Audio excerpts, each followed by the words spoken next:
দেশপ্রেম কিন্তু সবার একরকম থাকে না। দেখুন, এই আবু সাইদ উনি যে দেশপ্রেম দেখিয়েছেন, উনি যে মানে মহানুভবতা দেখিয়েছে, এটা কিন্তু মানে এই বাংলাদেশ যতদিন থাকবে ইতিহাস সে কথা বলবে। কারণ যখন নিঃস্বার্থভাবে একটি মানুষ যখন আত্মসমর্পণ করে পুলিশের দিকে বুক পেতে দেয়, তখন বুঝে নিতে হয় যে আসলে এই মানুষটি কতটা দেশপ্রেমিক, কতটা দেশের প্রতি তার দায়বদ্ধতা রয়েছে, কতটা ফ্যাসিস্টদের পুরে মানে অখুশি হয়েছেন, যার কারণে স্বেচ্ছায় যখন নিজের মুখ পেতে দেয়। আপনি কি পারবেন স্বেচ্ছায় পুলিশের সামনে বুক পেতে দিতে? আমি কি পারবো না। তো এই ধরনের মানুষের যে দেশপ্রেম, তার ভিতরে কোনো ঘাটতি নেই, কারণ একেই বলে প্রকৃত দেশপ্রেম। আর কিছু মানুষ রয়েছে শুধু কথায় দেশপ্রেমের কথা বলে, আসলে বাস্তব কিন্তু কিচ্ছু না। কারণ লুটপাট করা এই কথা বলেন, কিন্তু দেশপ্রেম বলতে তাদের ভিতরে কিচ্ছু নেই। তো এখানে আসলে আবু সাইদ সে শহীদ হয়েছে রাষ্ট্রের জন্য, এটা আল্লাহ তাকে বেহেশতে নসিব করুক। তবে আবু সাইদের কাছ থেকে আমাদের দেশপ্রেম শেখা দরকার।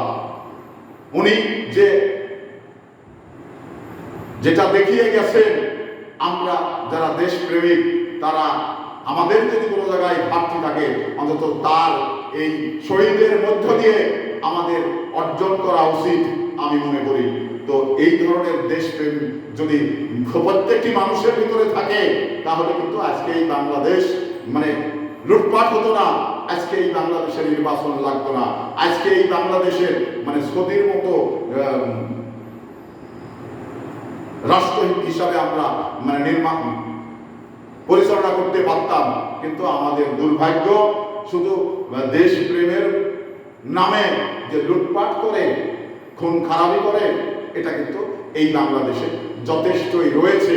তাও তার ভিতরে বাংলাদেশে যারা 16 বছর মানে ক্ষমতায় থেকে গেলেন জোর করে, তাদের ভিতরে এতটুকু দেশপ্রেম আছে বলে আমি মনে করি না। কারণ তারা নাকি মুক্তিযোদ্ধার দল। আর 1971-এর পরে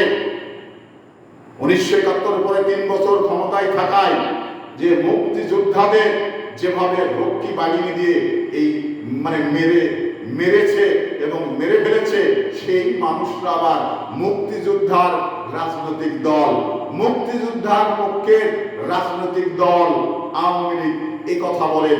লজ্জা থাকা উচিত। আওয়ামী লীগ যারা করেন তাদের লজ্জা থাকা উচিত। লজ্জা থাকলে নিজেকে মুক্তিযোদ্ধার রাজনৈতিক দল বলতে পারতেন না।